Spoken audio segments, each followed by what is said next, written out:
qui ont proliféré, non pas seulement en Europe, mais également dans le monde arabe, avec des mutations de certaines idéologies en sectes, et avec une dangerosité qui est quand même assez, parfois assez subtile, puisqu'il n'y a pas que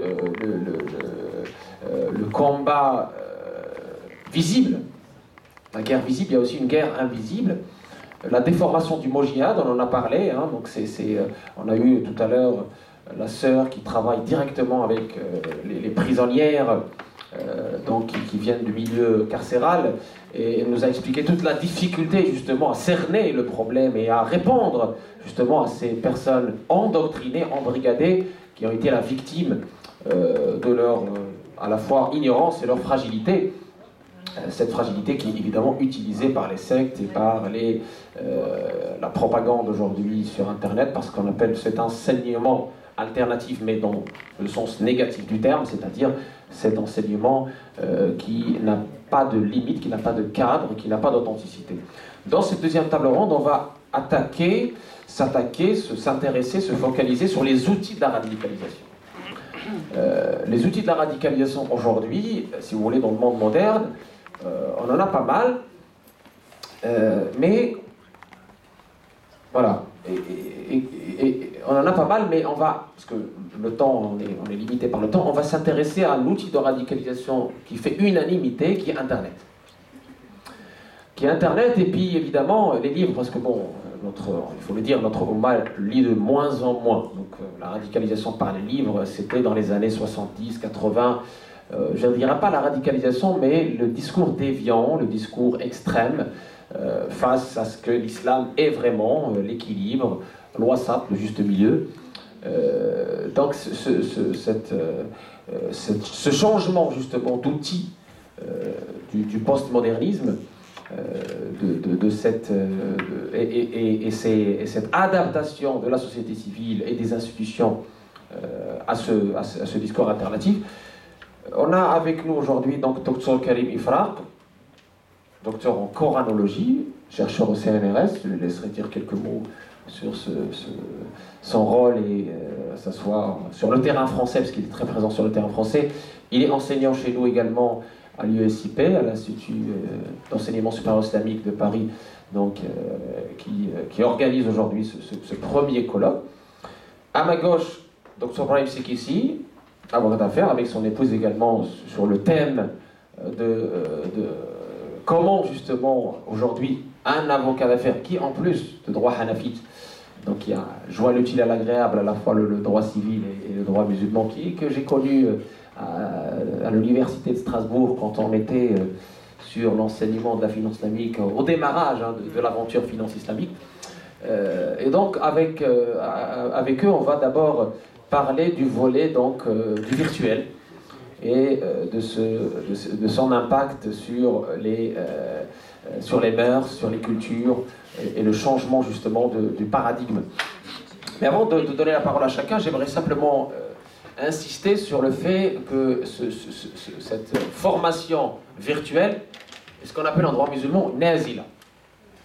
C'est-à-dire quoi, nazila? C'est-à-dire qu'elle n'existait pas avant, elle n'existait ni au temps du prophète sallallahu alayhi wa sallam, ni au temps des sahaba, ni au temps de la première génération, ni au temps de la deuxième génération, ni au temps de la troisième génération, et même il y a quelques décennies, on ne savait pas ce que ça veut dire l'enseignement alternatif, l'enseignement numérique, l'enseignement virtuel. Si on avait une question sur la religion, on allait la poser aux savants, et on reconnaissait justement le savant par des critères qu'on a mentionnés dans la première table ronde et sur lesquels on va conclure également. Ces critères-là étaient connus par tout le monde. C'était d'abord être habilité, ijaza, c'était être indépendant, ne pas suivre sa passion, des courants, des fins terrestres. Et c'était l'islam populaire, ce que je peux appeler l'islam populaire, qui arbitrait directement pour définir ce qu'est un savant. Et nos savants d'autrefois étaient intimement liés à ce qu'on a dit tout à l'heure dans la première table ronde, la spiritualité. C'est-à-dire ils ne vendaient pas leur âme au diable. Il n'y avait pas de possibilité de corruption pour eux, parce qu'avant d'être savants, ils sont passés par l'éducation des maîtres. Par l'éducation des maîtres, comme l'a été le Ghazali. Je vous invite à lire sa biographie. C'est une biographie magnifique qui vous permet de comprendre la quête très difficile de quelqu'un qui était d'abord dans le doute, ensuite dans le savoir livresque exotérique, immense, et ensuite dans un savoir ésotérique par lequel il a protégé son savoir exotérique. Le savoir ésotérique lui a permis, cette science gustative qui est l'éducation spirituelle auprès d'un maître vivant, un modèle vivant, c'est ça qui nous manque aujourd'hui. C'est ce modèle vivant, indépendant, pieux, vertueux, qui incarne, qui reflète le message de Sidna Muhammad Sama, intrinsèquement qui est la rahma. C'est la seule qualité sur laquelle je vais insister aujourd'hui, faute de temps, la rahma. Ce qu'on peut traduire par la clémence, la miséricorde, on peut traduire aussi par la bienveillance. Elle fait partie de la sagesse dont a parlé tout à l'heure notre ami Dr Muhyiddin Hajjar quand il a parlé de la tazkiya. C'est une valeur fondamentale qui est une condition intrinsèque de l'apprentissage de la science. On ne peut pas apprendre la science juste pour plaire ou pour briller comme le font malheureusement certains. La science s'apprend pour nous aider à cheminer vers Dieu. Le but de la science, c'est Dieu. Le but de la science, c'est justement c'est le chemin le plus raccourci vers le paradis. Mais quelle science, justement, et quels outils pour arriver à cette science utile qui va être un argument pour nous et non pas contre nous. Donc la qualité de Rahman. La question que je me pose et que je vous pose, est-ce que l'enseignement alternatif tel qu'on le voit aujourd'hui au sens péjoratif, Internet, l'enseignement virtuel notamment, est-ce qu'il transmet cette Rahman?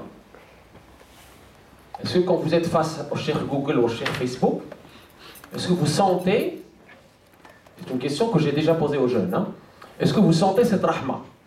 Est-ce que vous avez l'impression, entre guillemets, agréable que nous avions eu chez nos shuyukh à nous, hein, quand on était dans les madrasas, dans les montagnes, quand on se déplaçait, on n'avait même pas de quoi manger, boire correctement, il n'y avait pas de sofa, de machin, c'était à même la terre, mais on sentait, il y avait un sentiment agréable, ce que j'appelle un apaisement, sakina. Juste à voir cette personne, à entendre cette personne. C'est magnifique que je ne retrouve plus d'ailleurs aujourd'hui, je ne sais pas pourquoi. C'est peut-être le monde de la consommation, de la rapidité, du fast-food, fatwa fast-food, que j'appelle l'islam business, l'islam fast-food. Aujourd'hui, je n'ai pas retrouvé dans notre société occidentale de consommation aveugle cette rahma. Jadis, quand on allait visiter ses maîtres, il n'y avait pas de téléphone, il n'y avait rien. C'était dans une montagne éloignée, on s'asseyait, on apprenait la science, mais avec cette science, il y avait quelque chose qui était véhiculé. Ce n'était pas juste des données.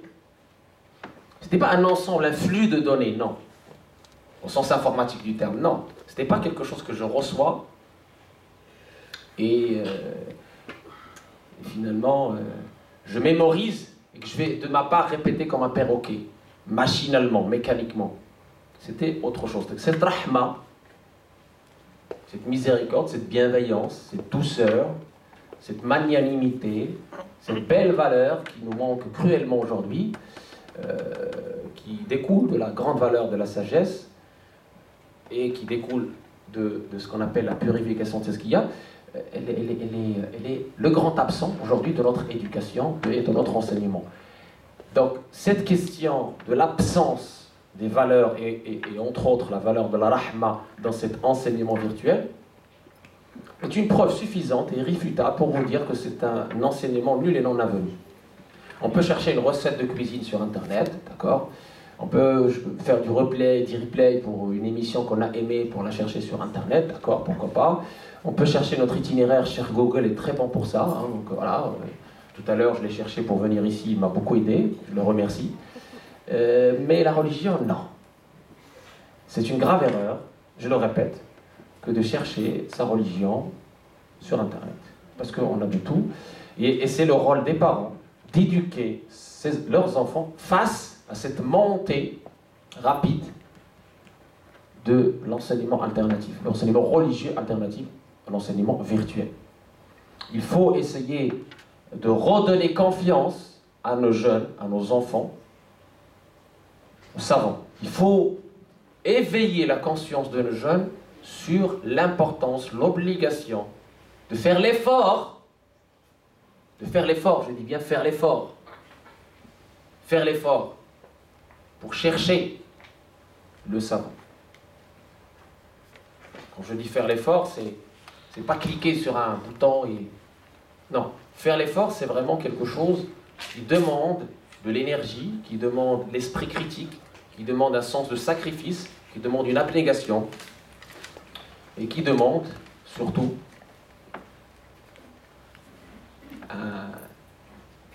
une remise en question de soi-même, c'est-à-dire une humilité.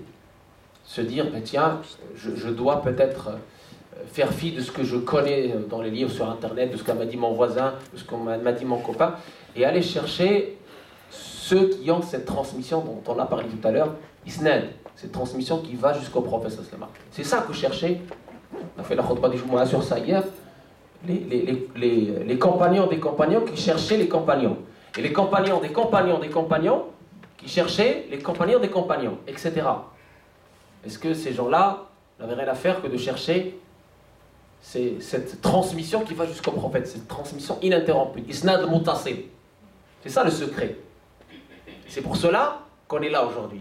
C'est pour vous dire, ça sera mon seul message, c'est pour vous dire que si on veut sortir du dilemme, voire même de la catastrophe, du fléau, du simplisme, du binaire, du fantasme du complotisme et du victimisme qui touche nos jeunes, qui empoisonne notre société, et de la consommation aveugle, il faut absolument revenir à la quête spirituelle sincère, à la recherche des vrais savants, à la recherche des savants. À la recherche des savants. Il faut un jihad sur soi-même pour chercher le vrai savant. C'est qui le vrai savant? C'est celui qui a cette transmission qui va jusqu'au prophète. Ne me dites pas qu'il n'existe pas, il existe. Si vous êtes sincère, c'est la dot. Vous allez le trouver. Et c'est ce savant-là qu'on doit chercher, qu'on doit accompagner pour le mener vers la paix intérieure et extérieure. C'est uniquement et exclusivement ce type de savant qu'on doit chercher.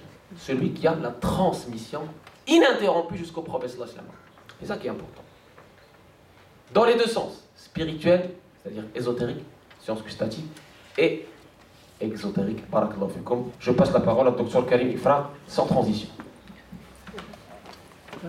Merci Sitarek. Bismillah ar-Rahman ar-Rahim. Wa salatu wa salam ala Sayyidina Muhammad ashraf al-mursalin wa ala alihi wa sahbihi ajma'in wa tabi'ina lahum bi ihsan ila yawm ad-din. Tout d'abord, un très grand merci à notre ami Tariq qui a eu cette idée d'organiser cette rencontre, et ça c'est uniquement, exclusivement à travers le hadith du Nabi sallallahu alayhi wa sallam qui dit celui qui ne remercie pas les gens ne remercie pas Dieu. Donc on essaie de dire merci, c'est à la base de ce projet-là, et également bien évidemment l'association Sevranaise et tous les gens qui ont travaillé derrière dans les coulisses pour faire que cette rencontre devient une réalité. Et j'en profite également pour remercier nos étudiantes et certainement nos étudiants aussi qui ont collaboré à préparer le buffet, etc. etc. Je vous remercie également d'être venus, certainement certains d'entre vous de loin. Oui, vous avez défié les grèves et vous avez défié un samedi, parce qu'un samedi en général, je sais surtout qu'ici à Sevran, le jour du marché c'est sacré, donc il n'y a que l'Aïd Kbir qui le gagne, autrement le samedi c'est sacré, donc vraiment merci à vous. Bien. Alors le sujet d'aujourd'hui, il tourne autour de la question prévention de la radicalisation. Et juste avant de mordre dans le vif du sujet, je voudrais attirer votre attention sur un fait important. C'est qu'est-ce que c'est que d'abord la radicalisation? Je m'excuse tout d'abord parce que là j'arrive direct de Charles de Gaulle. J'ai passé une petite semaine à Istanbul à travailler sur quelques manuscrits. Et donc, je n'ai pas pu assister au début de ce qui a été dit. J'espère que je ne vais pas revenir sur ce qui a été dit. Très bien, parfait. Donc, et pourquoi je m'arrête un petit peu sur le terme, la définition de la radicalisation elle-même, parce que c'est un terme qui est devenu une espèce d'usine à gaz, qui est devenu un terme bateau, pour la simple raison que plusieurs spécialistes se sont penchés sur cette question depuis que les questions de terrorisme et de radicalisation ont complètement émaillé les médias. Et de ce fait, ce terme, il est devenu un terme galvaudé, happé un petit peu par plusieurs disciplines complètement distinctes, et chacun y allait un petit peu avec sa propre définition. Et lorsque les gens, et c'est la majorité, ce sont des lambdas, donc ils ne connaissent pas du tout ce que c'est que les profondeurs qu'on peut avoir derrière un terme, parce qu'un terme, il joue un petit peu le rôle de l'arbre qui cache la forêt. Donc du coup, à peine on allume la télé ou la radio, qu'on entend parler de radicalisation longueur de journée, et que les définitions qui sont véhiculées n'ont rien à voir avec la réalité de ce que c'est que la radicalisation. Alors juste pour faire très bref, au niveau de la radicalisation, il y a deux termes qui circulent. Le premier, il appartient au domaine de la sociologie. D'accord. Donc au domaine de la sociologie, les sociologues, et là-dessus également, vous avez plusieurs écoles. Vous avez une école française, anglaise, italienne, etc., etc. Et chaque école, elle a sa propre définition qu'elle va aller tirer depuis son contexte et son terrain réel propre. Alors pour ces sociologues, de façon un peu générale, pour eux, la radicalisation, c'est quelqu'un qui va dans l'extrême et en même temps qu'il est attaché à la religion. Donc c'est quelqu'un qui est dans l'extrême religion. Très bien. Sauf que le problème de la radicalisation, si on le prend à travers cet angle-là, ça ne veut rien dire. C'est du grand n'importe quoi. Parce que si on se base sur cette définition, la femme qui porte le foulard, en se mettant sous cette définition, elle devient radicale. Le monsieur qui fait sa prière à la mosquée, ou qui fait le ramadan, ou qui lit son Coran, il devient radical. Alors imaginez ce que la même personne, elle porte le foulard, elle va à la mosquée, elle fait le ramadan, elle lit le Coran, alors là elle est super radicale. C'est du grand n'importe quoi. Alors que la radicalisation, dans la réalité des choses, elle est liée à la violence au nom de la religion. Ce sont deux choses complètement différentes. C'est quelqu'un qui va verser dans la violence au nom de la religion, alors que lui-même, il n'est pas religieux. Alors que lui-même, il n'est pas pratiquant. Et donc, du coup, on se retrouve avec quoi? Avec cette définition de la radicalisation qui est attachée à deux réalités. La première, c'est une radicalisation qui est attachée à la pratique cultuelle, donc quelqu'un qui est dans la pratique, et qu'on va dire, il est radical. Très bien.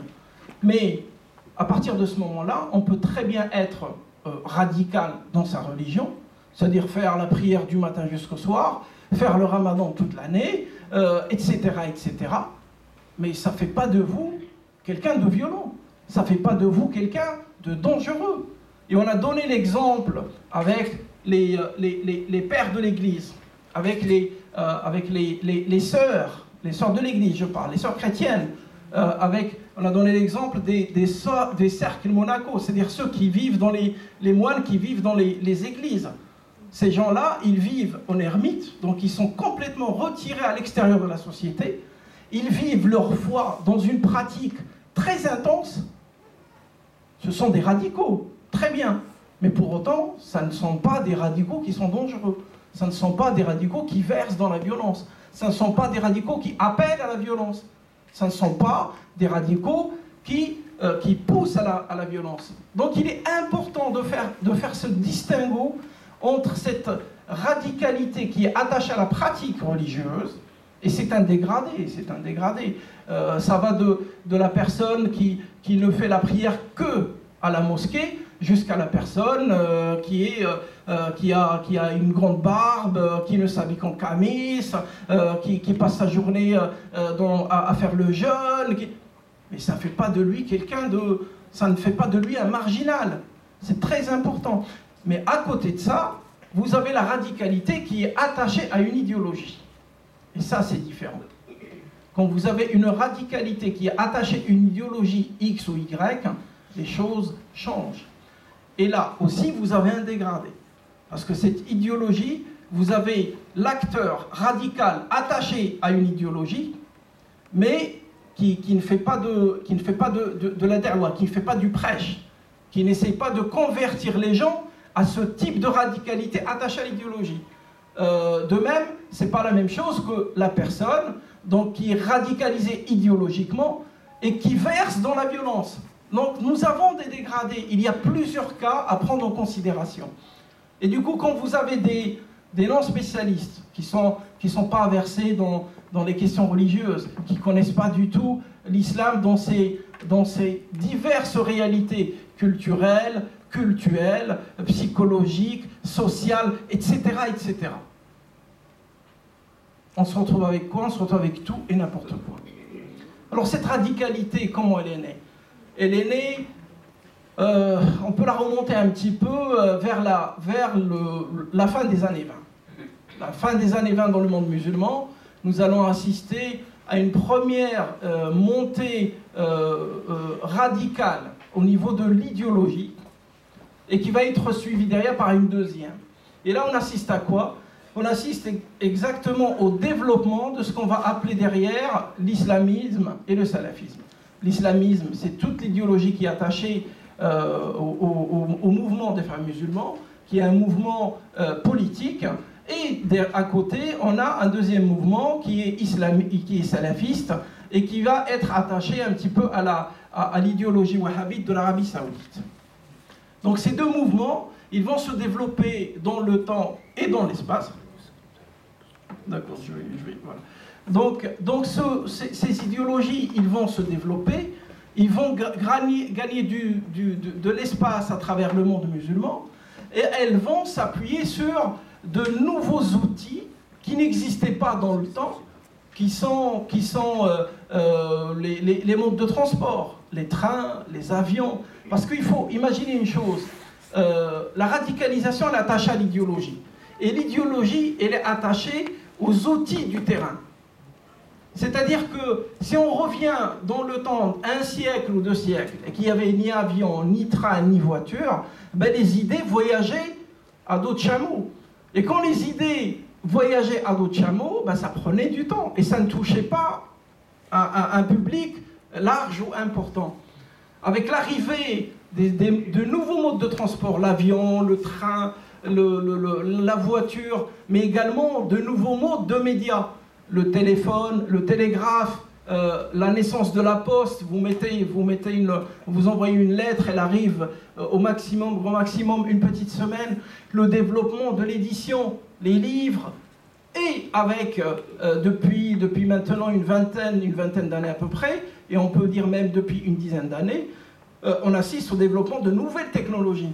Donc Internet, la télévision, les satellites, qu'il ne faut pas confondre avec la télévision. Vous avez la télévision locale et vous avez les satellites qui informent un petit peu à l'international. Et donc vous avez toutes ces nouvelles technologies qui vont être utilisées par les mouvements qui prêchent la radicalité. Et le problème avec ces modes de pensée radicales, c'est qu'elles se basent sur des réalités religieuses. Elles se basent sur nos textes.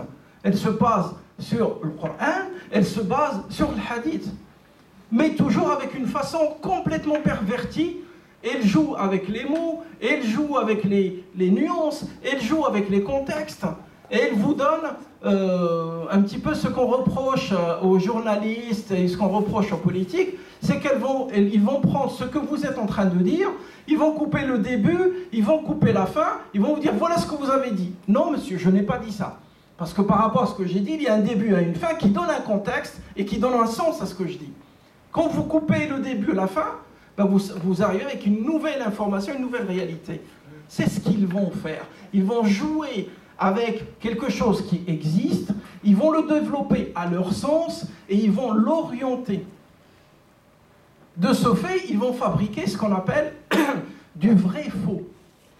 Du vrai faux, c'est quoi? C'est vrai parce que ça se repose sur le Coran, ça se repose sur le hadith, ça se repose sur le fiqh, ça se repose sur un certain nombre d'outils qui sont attachés à la théologie musulmane, mais qui sont faux parce qu'ils sont orientés, ils sont dirigés d'une façon à ce que, quand vous n'êtes pas habitué aux questions religieuses, et que vous voyez la chose, ce discours, on appelle ça un discours, comment il est travaillé, eh ben vous tombez dans le piège. Ce qui rejoint ce que disait Sidi Tariq tout à l'heure, c'est que quand on parlait du sanad, as-sanad sahih al-muttasil, c'est-à-dire cette chaîne de transmission qui va du prophète sallallahu alayhi wa sallam au sahaba et du sahaba au tabi'in, et que les gens derrière tabi'in, ils faisaient la une vérification, eh ben tout simplement parce que la question religieuse, il faut la vérifier. Parce que tout simplement, les questions religieuses, il faut aller les chercher à la source. Mais il faut faire attention à la source, il faut prendre la bonne source. De la même façon qu'il faut vérifier la chaîne de transmission, eh bien, quand vous avez de l'information qui est attachée à la religion, il faut la vérifier également. Il faut voir qui c'est qui dit ça. Vous n'êtes pas versé dans ces questions-là, vous n'êtes pas des experts. Alors qu'est-ce que je fais?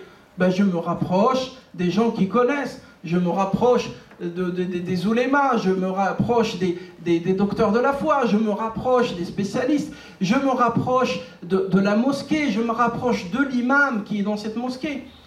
Bien évidemment, la chose n'est pas très simple, parce que ce sont certaines mosquées et certains imams qui ont poussé les jeunes dans un sens de la religion qui les a radicalisés, dans le sens où ça pousse à la violence.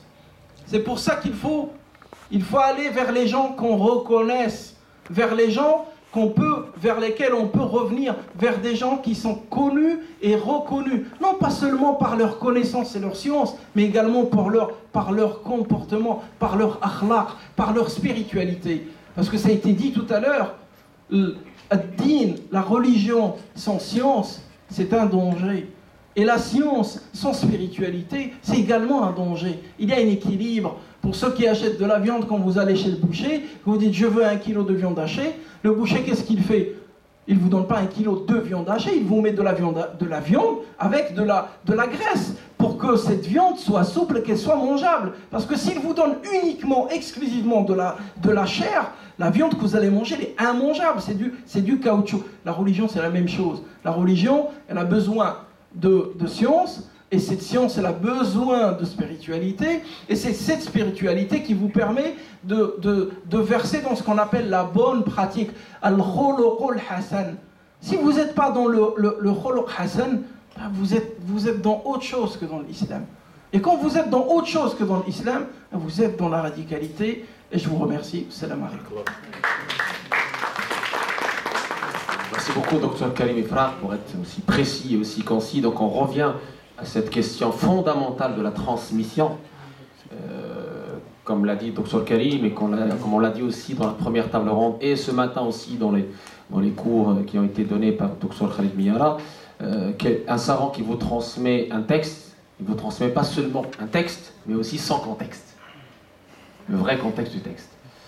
Ce n'est pas simplement mécanique, il vous transmet quelque chose de plus profond qu'un texte. C'est le texte et sans contexte, et c'est ça qu'on a besoin aujourd'hui, et Internet est incapable de véhiculer cela. Le livre également, donc c'est des outils qui accompagnent. On n'a pas dit ici qu'on devait brûler les livres et vivre sans Internet, c'est pas ce qu'on dit. On peut accompagner l'éducation et l'enseignement du savant authentique par ces choses-là, et non pas l'inverse. Voilà. Je passe la parole sans tarder à Rose, qui est une éminente avocate, et qui va nous dire ce qu'elle a ressenti, ce qu'elle a aujourd'hui à nous dire, très brièvement.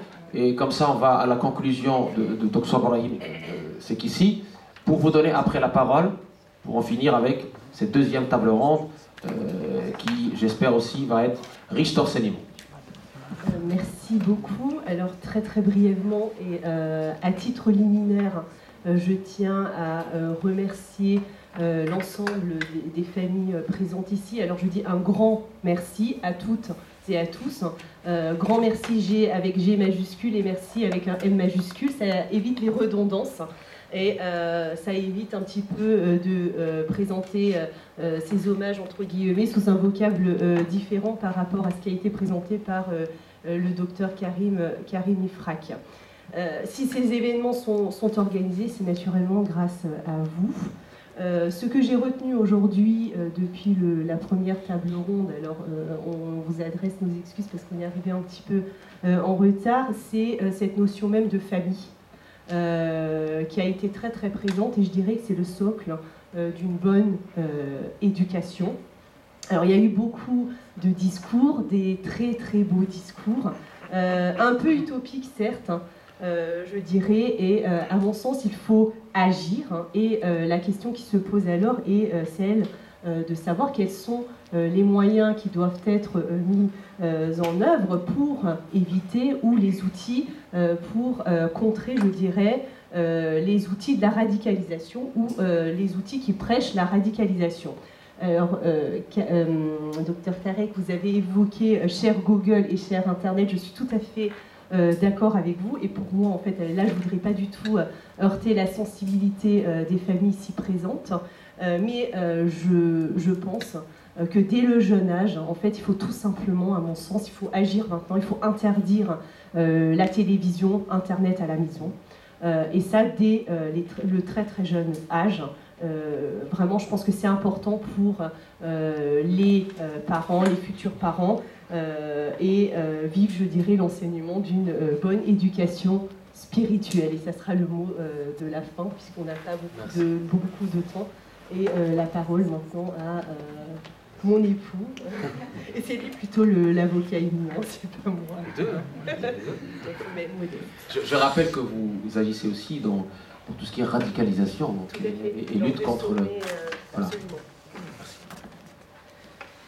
Je te remercie pour ta présentation très brève. Il y avait beaucoup de choses à dire. On m'a demandé de synthétiser ce colloque. Donc, le résumé ou le conclure, c'est quelque part enlever un peu la substance et l'esprit de tout ce qui a été dit. Je retiendrai 3 éléments pour conclure. Premièrement, c'est les causes de la radicalisation qui ont été très bien présentées tout à l'heure par nos intervenants, Dr Idriss et Dr Mouhidine. Et parmi ces causes-là, on voit bien que c'est la question de la mauvaise éducation. Alors il va falloir savoir qu'est-ce qu'une mauvaise éducation. Je ne rentre pas là-dedans, mais une bonne éducation repose sur l'enseignement qui est délivré par un savant, ce qu'on appelle un alim chez nous. Alors, cet alim, comment le rechercher? Dr Tarek, il a dit, il faut faire cet effort, aller vers lui, le trouver. Peut-être que Google pourrait nous aider dans la classification qu'il peut faire des imams. Vous savez, avec des étoiles, je l'apprécie pas. Les likes, etc. Bon, c'est un peu utopiste, mais peut-être qu'on pourrait mettre cet outil en place. Pourquoi pas, hein, vivons avec notre époque, je dirais.